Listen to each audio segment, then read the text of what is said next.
We didn't like them. They weren't Isengarders, you see. They came from far east Middle-earth. Their armor and weapons were pretty, but we weren't even sure they'd hold up in battle. It was hard on the boys. We looked up to the Isengard Uruk-hai. The general, he did what he could to keep our spirits up. We wanted to march to Helm's Deep. We were ready to fight. Sure, some of us were loose in the torso, but we wanted to fight the Whiteskins.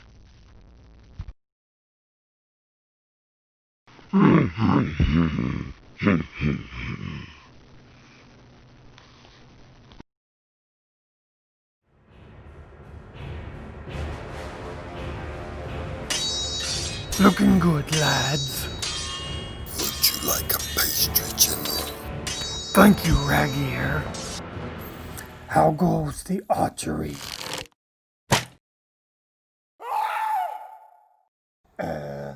Let's work on the aim.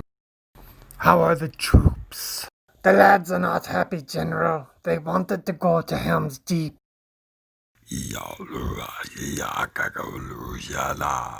No, I believe he said we were too important to get knocked off. Listen, lads, rearguard is not ideal, but it could be a lot worse.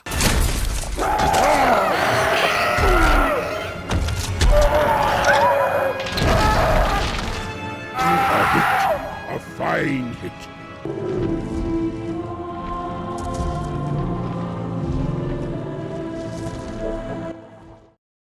Hey, it's Jeff. And Alex. And we're fishing bricks. And we are in the middle of our Christmas week. Lots of gatherings with family as we can. Trying to find the warmer days here in the Atlanta area to be able to meet outside in a responsible way.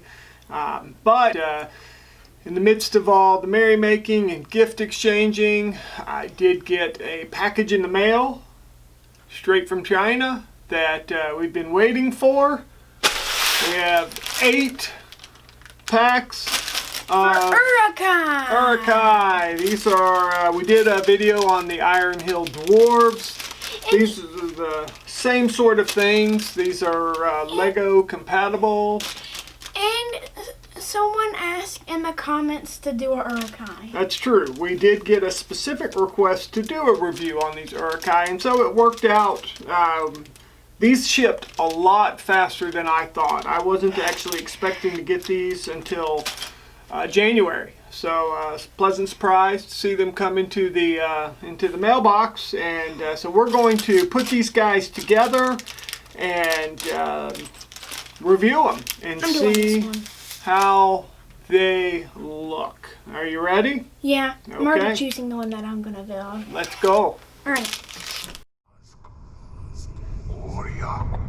Build me a throne worthy of Mordor. Okay. I created an army right here. Yeah, they look good, don't they? We've got all 8 put together. I just wanted to point out a couple things.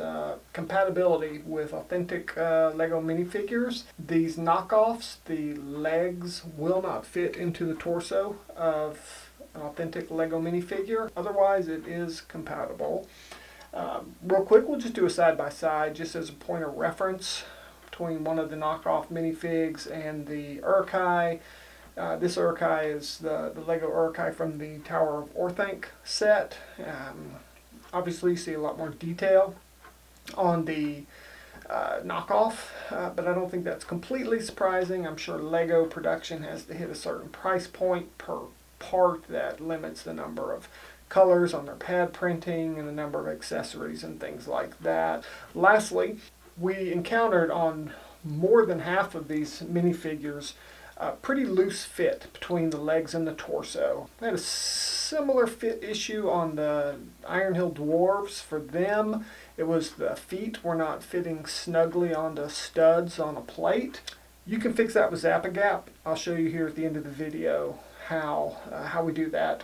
Before we dive into each individual minifigure, let's talk about just at a high level what we have here. We have the 8 minifigures. Each one has a unique face print, one-sided.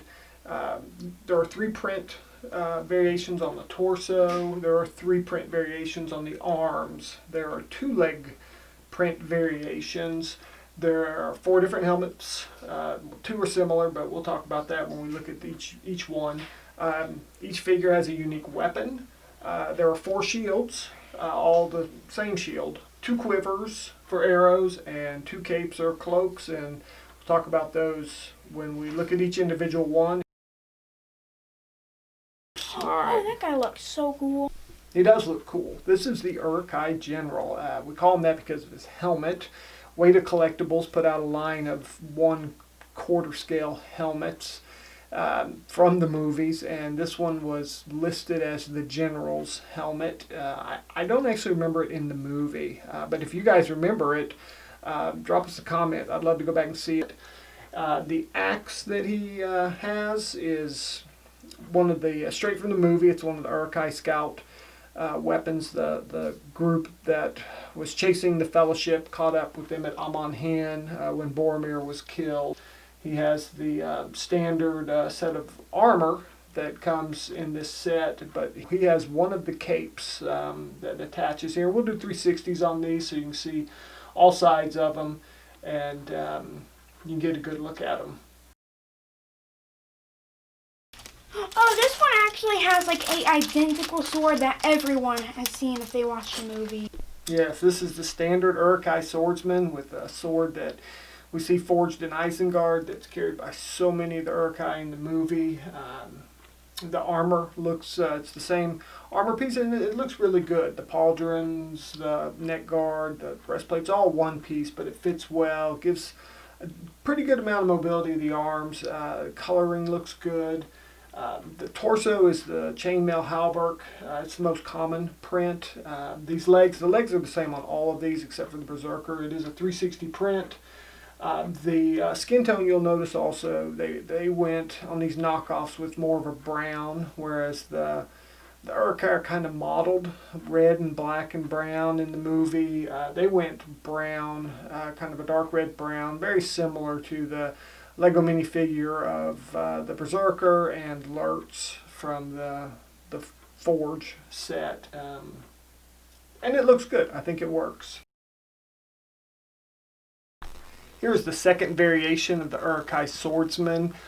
Very similar to the first variation. Except for his helmet and his sword. That's right. He has a different helmet and a different sword. The sword does come straight out of Weta material. It does make appearances in the movie. Several of the Uruk-hai scouts are carrying it in the Amon-Hen scene. And if you look hard enough, you will see it in Helm's Deep. Obviously, it's not as prevalent as the version of the sword for the first variation, but it's definitely there. The helmet is also straight out of Weta material. Does make appearances in the movie as well. It's kind of modeled after the medieval sallet with the scalloped back to protect the neck. It looks good. A lot of good detail with the edges and the ridges and the riveting, and it looks good. This set includes 2 Uruk-hai Pikesman. This is the first variation. That's the one with the different printing. That's correct. The torso printing is different than what we've seen already.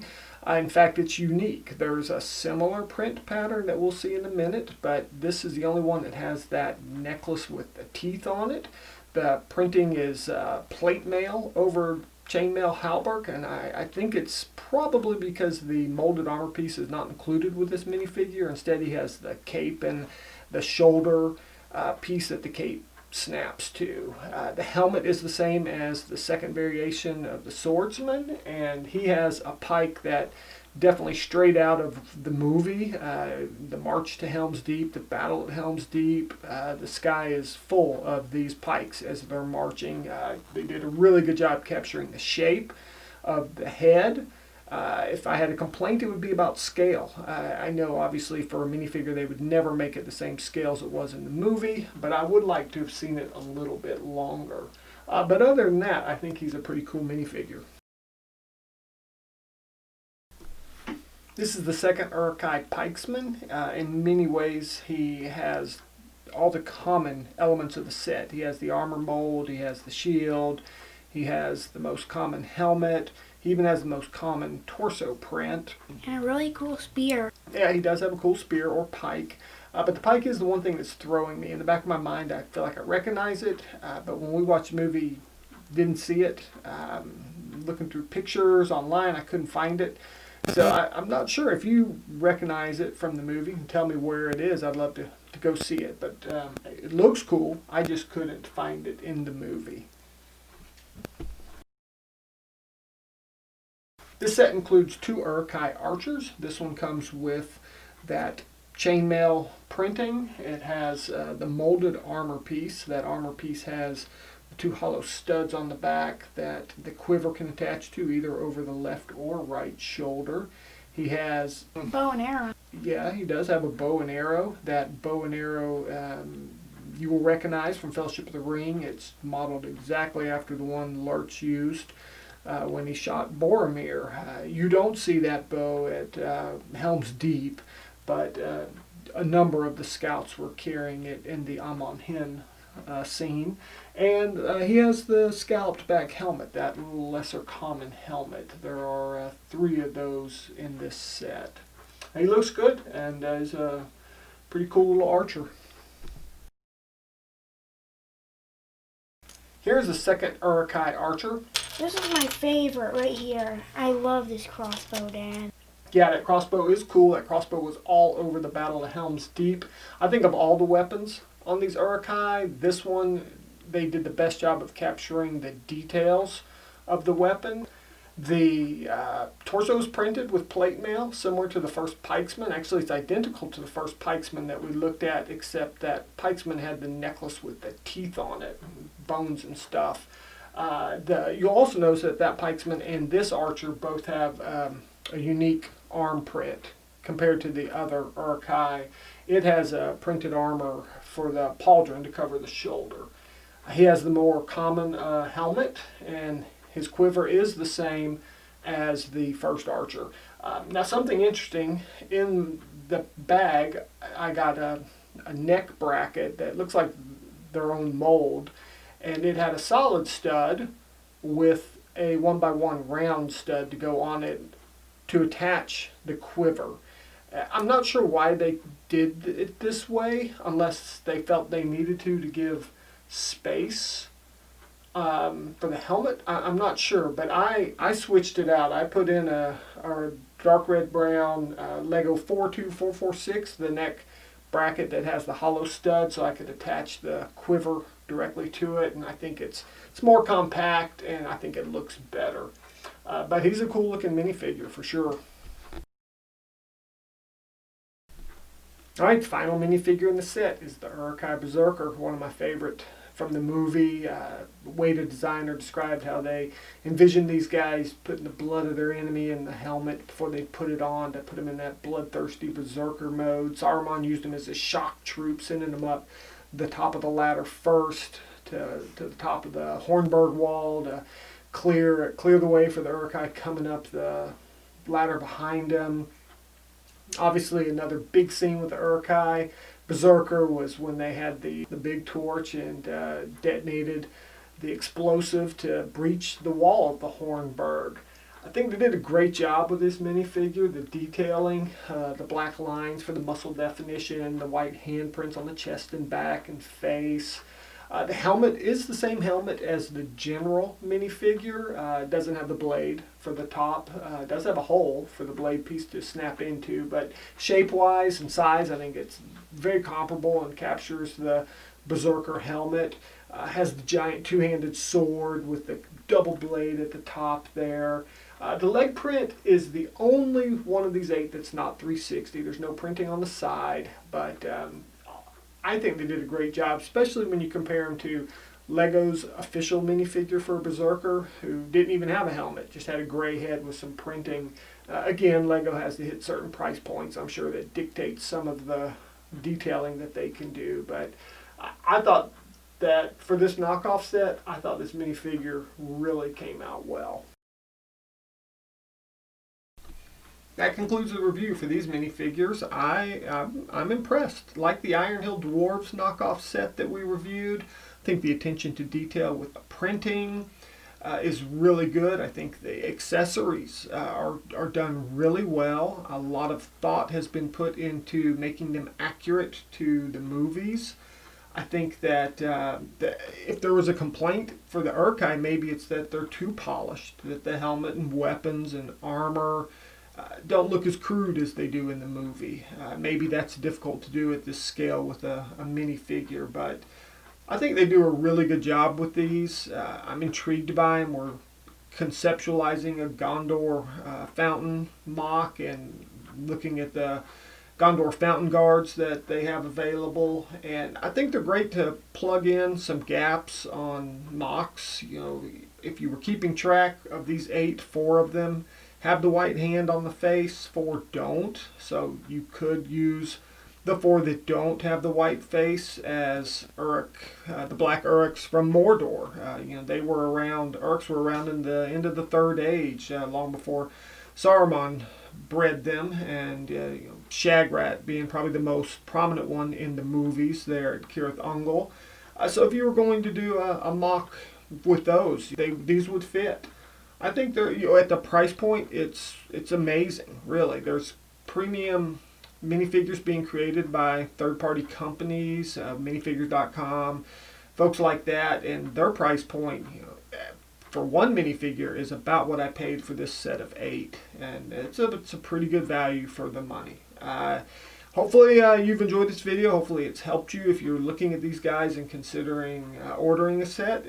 If so, please give us a like on the video, and we'd love to hear from you. Give us a comment, and you can subscribe, hit that bell, and you'll get notified when we put out new videos. If you want to know how we use ZAP-A-GAP to address some of these loose connections on these minifigures, just stick around. I'll show you here at the very end of the video. We'll see you next time. Bye!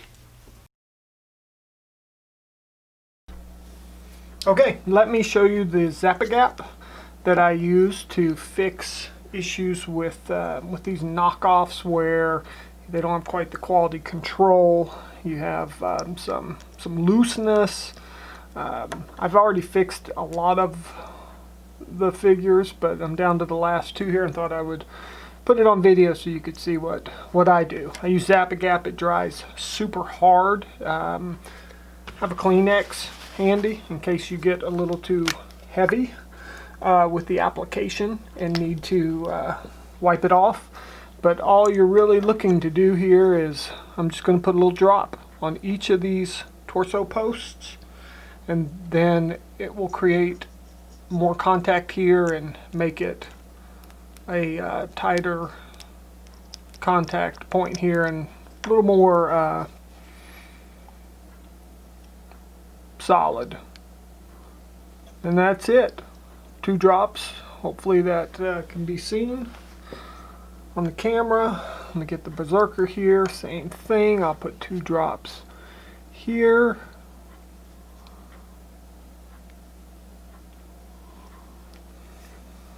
And ZAP-A-GAP dries really fast. We'll let these guys sit for about 30 minutes. Okay, it's been about 30 minutes and the ZAP-A-GAP is good and dry, and that should take care of the looseness. And so now we are good and tight like we want it to be.